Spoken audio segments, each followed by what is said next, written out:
નામ મહેશ ચોરવડિયા, ખેડૂત આગેવાન, અમરેલી જિલ્લા, ખેડૂત પુત્ર આંબળી.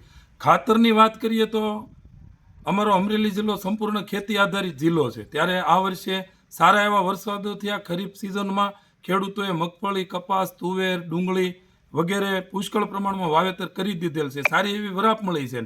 અત્યારે ખેડૂતો એક યુરિયા ખાતરની થેલી માટે ભટકી રહ્યા છે કે ખાતર મળી રહી નથી, અને મળે છે તો મીંદડા સાથે બસોળીઓ આપવામાં આવે છે. આ કેટલા અંશે વ્યાજબી? એટલે કે યુરિયાની થેલી લેવા જાઓ સાથે નેનો યુરિયા આપે, અથવા ડીએપી સાથે નેનો ડીએપી, અથવા માઇકો રાજા, કાંઈકનું કાંઈક. એટલે આ સદંતર ગાઈડલાઇનની વિરુદ્ધ છે. આપણા કૃષિમંત્રીએ પણ સ્પષ્ટ કીધેલું છે કે યુરિયા સાથે કોઈ અન્ય વસ્તુ આપવામાં આવે તો અમને જાણ કરજો.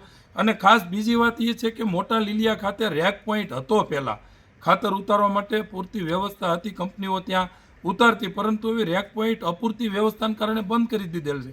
ત્યારે અમરેલી જિલ્લાને સંપૂર્ણ જૂનાગઢ અને ભાવનગર જિલ્લા ઉપર ખાતર માટે આધારિત રહેવું પડે છે. તો અમારી માંગણી છે કે મોટા લીલિયા રેક પોઈન્ટ શરૂ કરવામાં આવે. જો નેનો યુરિયા છે એ આપણે ભારત સરકારનું સહકારી સાહસ છે. ખેડૂતોની બનેલી કંપની ઇફકો દ્વારા ઉત્પાદન કરેલું અને એનું સંશોધન કરાયેલું છે. ખેડૂતોને જે પણ ખાતર જોઈએ એ જ આપવાનું છે, અને સાથે કોઈ ફરજિયાત આપવાનું નથી. નેનો ટેકનોલોજી છે એ ખેડૂતોને સમજાવવાના છે, અને તેમ છતાંય જો કોઈ ખેડૂતો છે એને ન જ લેવું હોય તો એને ફરજિયાત આપવાનું નથી. આ બાબતનો પરિપત્ર પણ આપણે દરેક વિક્રેતાને કરેલો છે.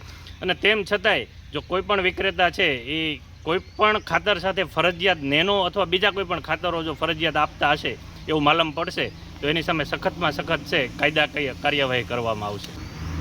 તાજેતરમાં જ એક સાવરકુંડલા સહકારી ખરીદ વેચાણ સંઘ દ્વારા છે એ યુરિયા સાથે માઇક્રોરાઇઝાનું ટેગિંગ થતું હતું, અને એનું આપણે છે 15 દિવસ માટે છે લાયસન્સ સસ્પેન્ડ કરેલું છે. પીપલિયા, નાયબ ખેતી નિયામક વિસ્તરણ, અમરેલી.